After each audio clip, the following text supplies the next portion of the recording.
पद पंकज बंदना पद पंकज बंदना सिमरो अंगद दोख निकंदना दोख निकंदना अमरदास गुर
सुभायमान सतसंगी जनों, आप जी बहुत बड़भागी हो जो इस पावन सत्संग के रूप में जुड़ बैठे। बाणी के महाराज कहते ने हर कीरत कलयुग पद उत्तम। इस दुनिया से जो कोई पद भी सब तो उत्तम है, इस दुनिया से जे कोई सब तो बड़ी चीज है वो हरि की कीर्ति है। बाकी सारिया पदवियां सारिया पोस्टा उतों थले। सब तो वड्डी जे पोस्ट दुनिया से किसी को मिली है वो हरि की कीर्ति मिली। जेड़े मनुख हरि की कीर्ति करते हैं, हरि की कीर्ति के विच जुड़ते हैं, हौली हौली उन्हों का जिहड़ा मन है परमात्मा के जुड़ना शुरू हो जाता है। जिमें जिमें मनुख संगत में बैठेगा,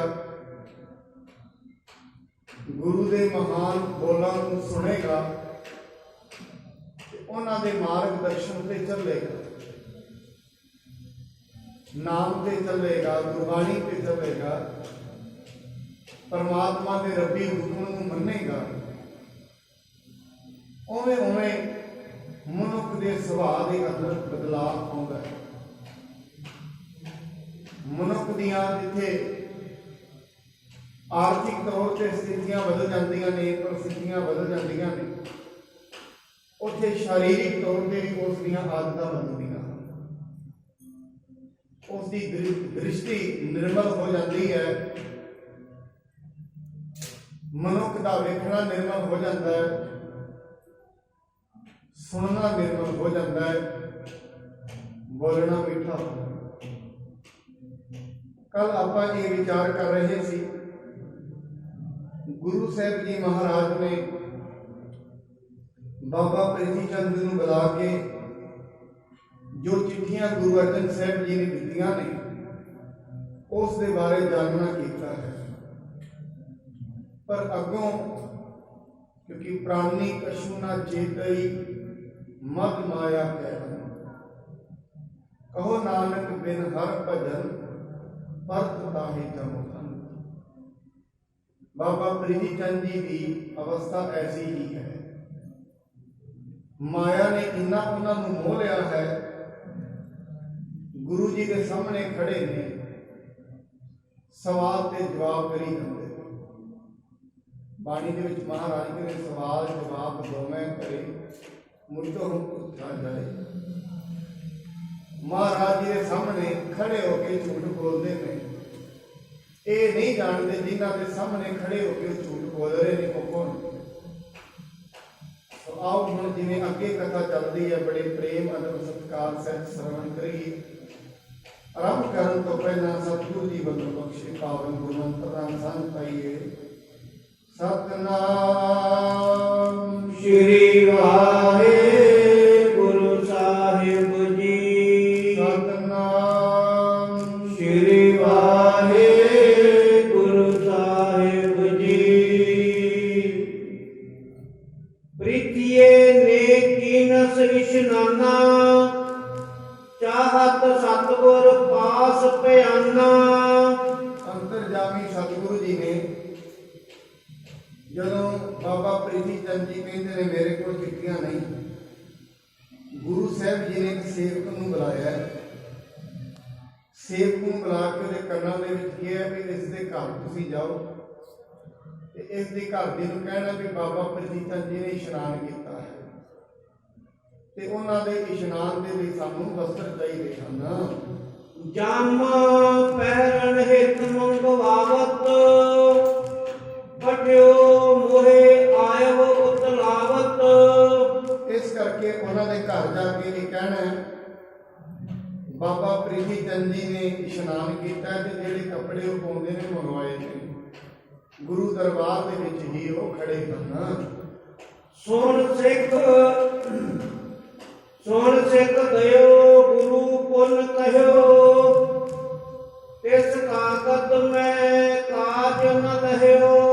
महाराज जी ने फिर उसको क्या जब सिख चला गया ना कहने प्रीतिया तेरे किसी काम का नहीं है, वो जो वस्तु है तेरे काम की नहीं सानू तू देनी है।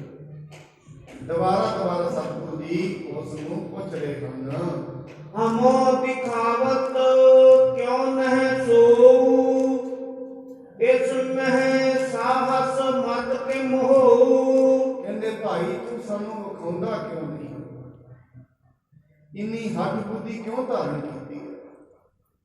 पर वो ये समझ रहा है कि सतगुरु साहब जी को पता नहीं, क्योंकि उसकी जी बुद्धि है वो चकरा गई है।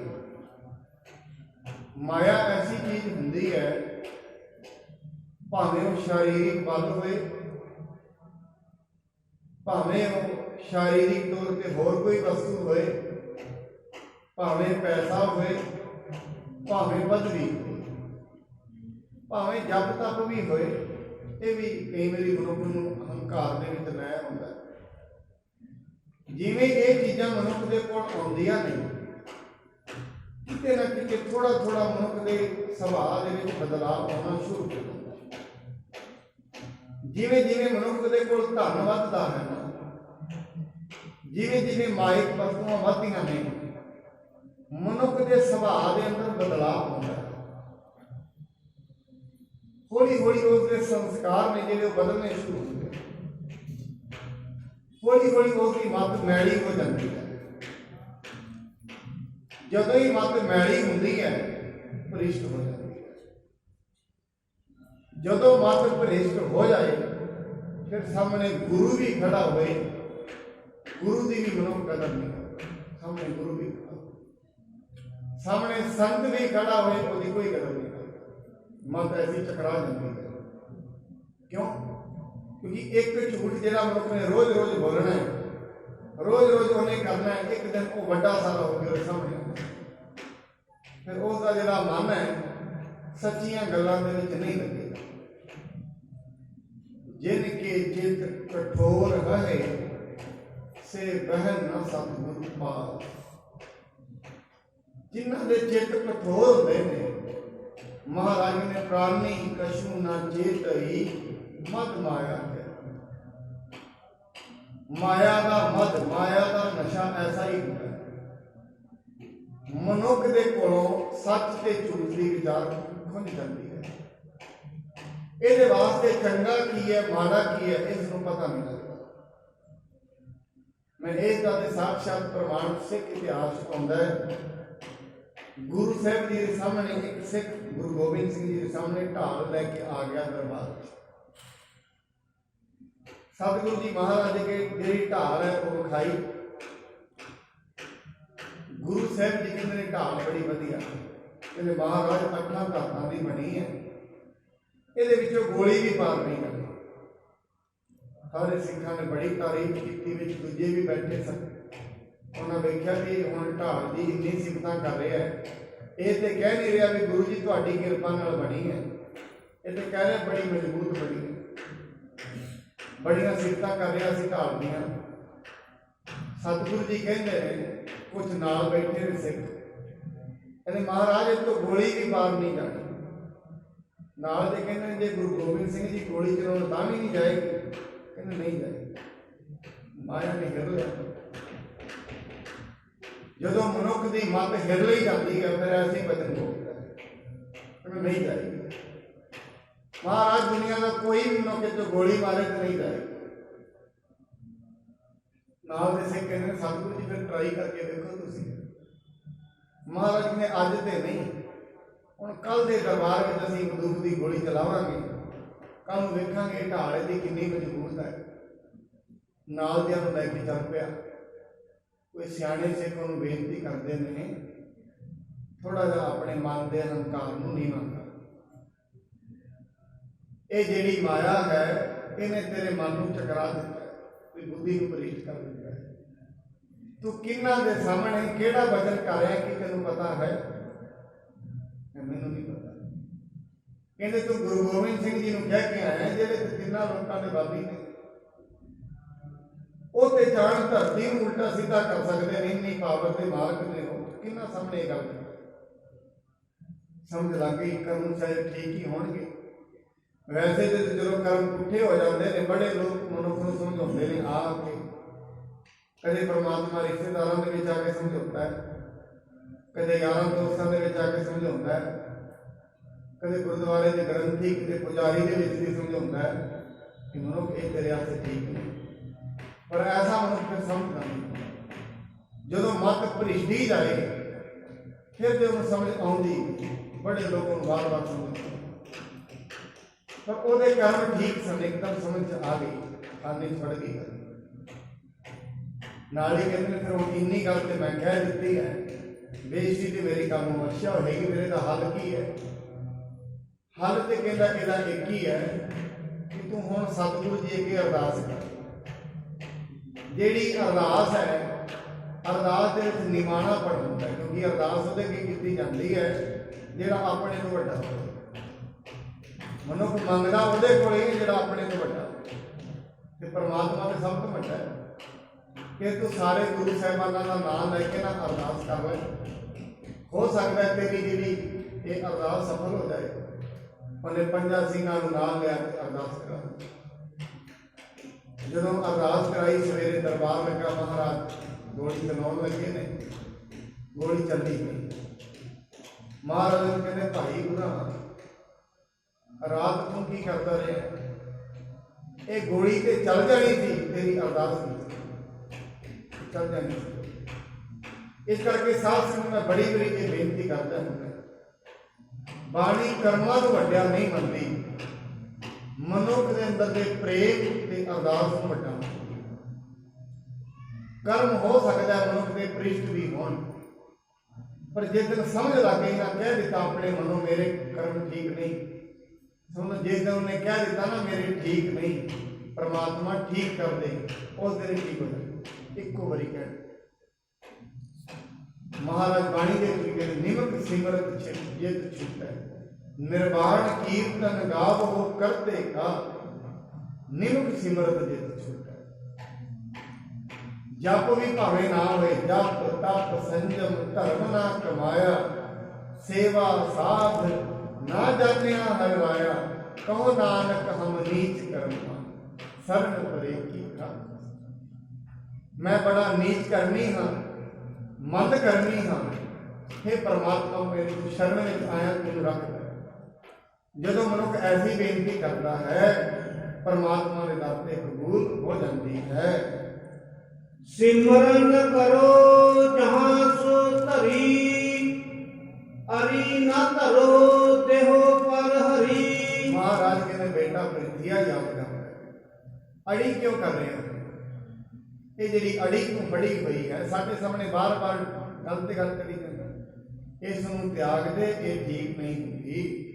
भावी ने प्रेरियो नह माना, तीन बार गुर बच उल्टाना। कवि जी कहते ने करे भी बेचारा की, भावी ने प्रेरिया, भावी ने उसके कर्म ही ऐसे कर दिते ने, भावी ने मन ही ऐसा फेर दिता है, बुद्धि ऐसी फेर दी, समझ लगी भावी का प्रेरित है।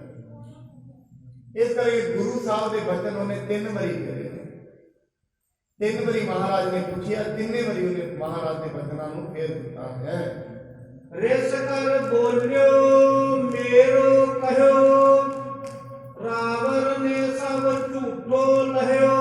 कहते महाराज फिर दोबारा कहता है, गुस्से नाल बोलिया, कहते सतगुरु जी मेरी कही हुई हरेक गल तुसीं झूठी बनी, आप झूठा है, सतगुरु जी को फिर दोष लगा रहे हो। बाबा प्रीति कहते गुरु रामदास जी को कहते महाराज मैं ते सच बोल रहा हूं, मेरिया कई हुई गल्लां तुहानूं झूठियां लगदियां हन। पित गुर को सर्वज्ञ न जाना, बट महिमा ते रहे अनुजाना। सच्चे पातशाह महाराज जी को सर्वज्ञ नहीं मनया, उन्हें अपने मन में यह नहीं जानना कि सतगुरु जी सब कुछ जानते हैं, अपने आप को बड़ा मनता है, उन्हों की महिमा तो अनजान है। महाराज बाणी के भी कहते हैं जेडे लोग मूर्ख ते अनजान होंदे ने वो अक्सर परमात्मा तो ना वाकफ भी होंदे। परमात्मा किड्डा वड्डा है, संत महापुरुष किड्डा वड्डा हुंदा है, बंदगी करने वाले की महिमा किड्डी वड्डी हुंदी है, अक्सर मनुख इस तो वाकिफ नहीं होंदे। महा अभाग जाहिन के होए, किम ऊंचे पद प्राप्त सोए। पर कहते ने करिए भी की, जेदे भाग ही माड़े होण वड्डियां चीज़ां नूं मिलदियां भी कित्थे। जदों मनुख दे भागां दे विच ही माड़ा काम लिखिया जाए फिर वो बदलता नहीं, पर मनुख भाग अपने आप ही माड़े करदा, रब थोड़ी ना करदा कि तेरे भाग माड़े। जे मनुख किते सुख विच परमात्मा नूं सिर्फ याद रखदे ना सुख। आपां आम करके 3 चीज़ां पढ़दे हां, दुख वेले अरदास, सुख वेले शुकराना, हर वेले सिमरन। 3 ते गल्लां जे किते सुख दे वेले मनुख शुकराना कर लेना, जेड़ा कर लैंदा शुकराना, रोटी खा रहा रोटी खांदियां भी शुकराना करदा, किरपा है तेरी परमात्मा। वो शुकराना जेड़ा सुख वेले फिर मनुख नूं कई औकड़ां तो बचा दिंदा है। पर अक्सर ऐसा हुंदा है जिवें मनुख दे कोल सुख आउंदा है, सुख दे आउंदियां ही परमात्मा भी सददा, सुख दे आउंदियां जब तक खत्म हो जाता है, सील संतोख संयम खत्म हो जाता। फिर जदों ये खत्म हो जाएंगे, जिन्ने चेरे दे कर्म होणगे सुख भोग लेगा, फिर गड्डी उत्ते आ। इस करके कहते जिन्हां दे भाग ही माड़े हो जाण वो सुख की प्राप्ति नहीं ले सकते। दास गयो तिह के ग्रह कहयो, तिसकी त्रिय किछ भेद न लह्यो। गुरु साहब जी ने एक सिख नूं भेजिया, जाओ दे घर को पहुंच गया, घर पहुंच के घर दी नूं कहंदा उन्हां दे कपड़े दिओ। हुण ओहदी घर दी नूं भी समझ नहीं आई कि कपड़े क्यों मंगा रहे ने महाराज, उसदी घर वाली को भी ये पता नहीं लगता है। कर्मों ने तब प्रेमी दासी, लियावत भी जामा ते सुपासी। फिर बीबी करमों जी जिहड़े उन्होंने घर दे ने बाबा प्रीति चंद जी तो कहते हैं अपनी दासी है जी, जाओ अंदर जाओ कपड़े जाओ ते लाके इसनूं पकड़ा दो। ਸਿੱਖਨੀ ਇਕੱਠੋ ਕਰ ਸੋ ਲਿਆਇਓ, ਆਪਣੇ ਵਸਤਰ ਲਪੇਟ ਛੁਪਾਇਓ। ਉਹ ਸਿੱਖ ਨੇ ਉਹ ਜਿਹੜਾ ਕੱਪੜਾ ਫੜਿਆ ਉਹਨਾਂ ਦਾ ਸੂਟ, ਉਹ ਸਾਰੇ ਦਾ ਸਾਰਾ ਉਹਨਾਂ ਨੇ ਲਪੇਟ ਕੇ ਆਪਣੇ ਕੱਪੜਿਆਂ ਦੇ ਨਾਲ ਹੀ ਛੁਪਾ ਲਿਆ ਹੈ।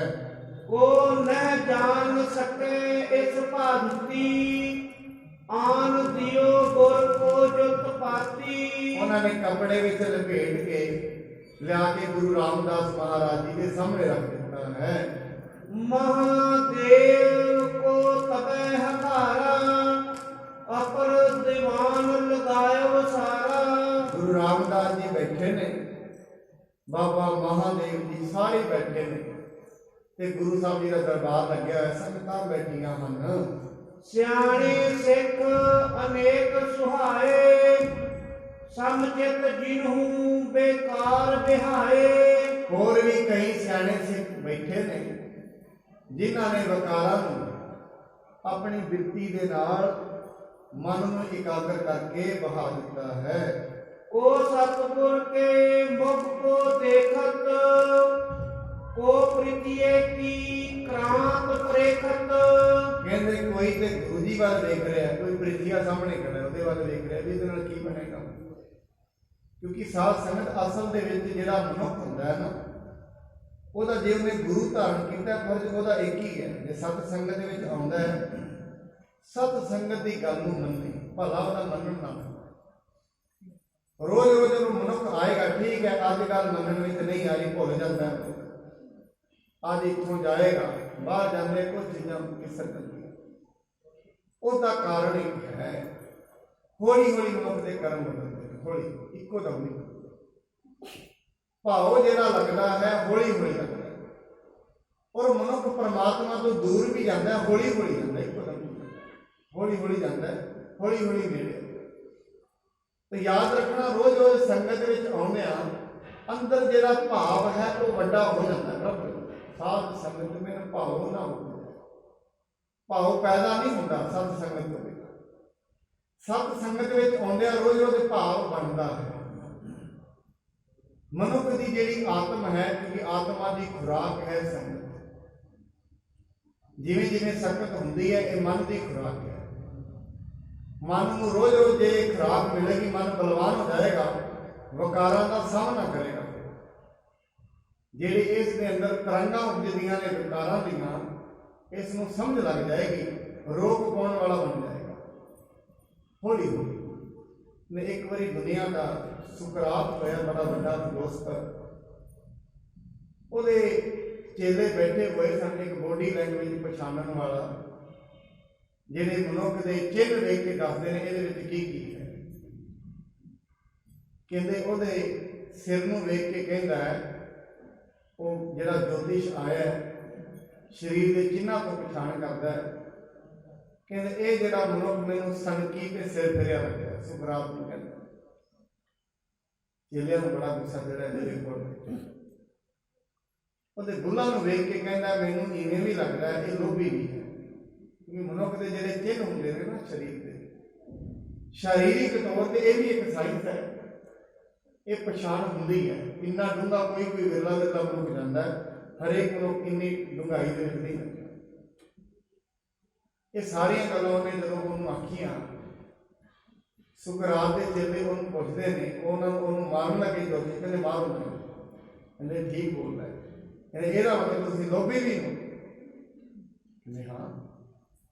ਕਿ ਤੁਸੀਂ ਸਿਰ ਫਿਰੇ ਵੀ ਹੋ, ਸਨਕੀ ਵੀ ਹੋ? ਹਾਂ। ਕਹਿੰਦੇ ਨਹੀਂ, ਸਾਨੂੰ ਨਹੀਂ ਲੱਗਦਾ।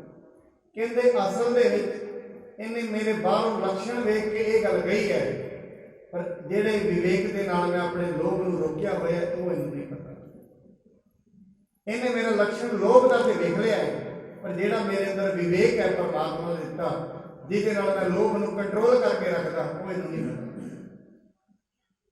ਮੇਰੇ ਅੰਦਰ ਤਰਕਾਂ ਤੇ ਹੈਗੀਆਂ ਨੇ, ਪਰ ਜਿਹੜੇ ਗਿਆਨ ਦੇ ਨਾਲ ਮੈਂ ਤਰਕਾਂ ਨੂੰ ਕੰਟਰੋਲ ਕਰਕੇ ਰੱਖਦਾ, ਉਹ ਇਹਨੂੰ ਨਹੀਂ ਪਤਾ। ਕਹਿੰਦੇ ਇਹ ਵੀ ਸੱਚ ਕਹਿੰਦਾ ਹੈ, ਅਸੀਂ ਨਹੀਂ ਸੱਚੇ, ਝੂਠਾ ਇਹ ਵੀ ਨਹੀਂ, ਝੂਠੇ ਅਸੀਂ। ਇਸ ਕਰਕੇ ਮਨੁੱਖ ਜਿਹੜਾ ਹੁੰਦਾ ਹੈ ਬਾਰ ਬਾਰ ਅੜੀ ਤੇ ਕਰੀ ਜਾਂਦਾ ਹੁੰਦਾ ਹੈ, ਪਰ ਸਤਿਗੁਰ ਦੇ ਸਾਹਮਣੇ ਜਿਹੜੀ ਕੀਤੀ ਹੋਈ ਅੜੀ ਉਹ ਠੀਕ ਨਹੀਂ ਹੁੰਦੀ। है। उन गुर सबन सुनाए उचारो, अजहु समझ तू कहो हमारो। फिर सतगुरु जी ने एक बारी क्या कहते बाबा प्रीतिया एक बारी बेटा एक बारी फिर देख लो, हजे भी समझता। 3 मौके पहला दिते ने, चौथा फिर दे दिता। कहते हजे भी समझना कर, तेरे लिए ये गल ठीक नहीं है। देहो पत्थर का जहां दुराई, तेरो काज न बिगड़े राई। बेटा दोवें चिट्ठियां दे दे, तेरा कोई भी कार्य नहीं बिगड़ेगा, ठीक रहेंगे तेरे कार्य। जो कुछ भी तेरे नाल होए, कुछ नहीं तेन कोई कहेगा। वो चिट्ठियां सानू देनियां कर दे। जे ना देहे सुतरे कछ नाही, नाहक परयो महाहट माही। बेटा दूजी गल भी सुन, जे ना देगा ना फिर तेरा रहना भी कुछ नहीं। साध संगत सतगुरु गुरु दे वास्ते भावें पुत्र है भावें शिष्य है, दोवें बराबर। ਉਹਦੇ ਵਾਸਤੇ ਇਹ ਨਹੀਂ ਆਪਣਾ ਪੁੱਤਰ ਨੂੰ ਨਾਲ ਨਾਲ ਰੱਖਣਾ ਹੈ ਤੇ ਜਿਹੜੇ ਸਿੱਖ ਨੇ ਉਹਨਾਂ ਨੂੰ ਐਵੇਂ ਛੱਡੀ ਰੱਖਣਾ, ਐਸਾ ਨਹੀਂ ਹੈ। ਜਿਸ ਦਿਨ ਗੁਰੂ ਗੋਬਿੰਦ ਸਿੰਘ ਜੀ ਮਹਾਰਾਜ ਚਮਕੌਰ ਦੀ ਗੜੀ ਛੱਡ ਕੇ ਜਾਣ ਲੱਗੇ ਨਾ, ਰਾਹ ਦੇ ਵਿੱਚ ਸਾਹਿਬਜ਼ਾਦਿਆਂ ਦੀਆਂ ਲਾਸ਼ਾਂ ਪਈਆਂ ਸੀ। ਨਾਲ ਭਾਈ ਦਇਆ ਸਿੰਘ ਨੇ ਕਹਿੰਦੇ ਮਹਾਰਾਜ ਜੇ ਤੁਸੀਂ ਕਹੋ ਮੈਂ ਆਪਣੀ ਪੱਗ ਦੀਆਂ 2 ਲੀਰਾਂ ਪਾੜ ਕੇ ਇਹਨਾਂ ਦੇ ਪਾ ਦਿਆਂ। गुरु गोबिंद सिंह महाराज ने नहीं, तेनू ये 2 विखे ने, ये 40 होर पए ने, ये भी तो मेरे पुत्र ने। दया सिंह जे पाना सारिਆਂ ते पाई, इन्हां दोवां दे पाउण दी लोड़ नहीं। साध संगत गुरु वास्ते महाराज नहीं कहते इन पुत्रन के शीस पर वार दिए सुख चार हुए तो क्या हुआ जीवत कहीं। कले यही मेरे पुत्र नहीं, अब ये किन्ने जीवित ने अज तक जीवित। गुरु साहब महाराज ने सीधा कह दिता कि साध संगत जेड़े मनुख झूठे होंदे ने, झूठियां दा हामी कोई नहीं भरदा हुंदा। उसने बेनती की ना मुहम्मद साहब भरनगे, ना श्री रामचंद्र जी भरनगे, ना कृष्ण जी भरनगे। जे कोई सोचे ना गुरु गोबिंद सिंह जी भरनगे, ना गुरु नानक भरनगे, क्योंकि चोर का हामा भरे ना, चोर का हमा कौन भरेगा? जेड़े मनुख ने पराया हक खाधा है, गुरु का हमा नहीं भरेगा। इस करके महाराज ने कहा कि बेटा जे तो तू कुछ दे देगा चिट्ठियां, फिर तो तेरा बहुत कुछ सुधर जाएगा। जे तू ना देगा तेरा कुछ भी नहीं सुधरेगा। अल्प वस्त्र ते महद बिगारे, क्यों तू करतो बिना विचारे। कहते कई बारी छोटिया छोटिया चीज़ां बड़े काम बिगाड़ देंदी। महाराज कह रहे हैं कई बारी छोटे कहे हुए बोल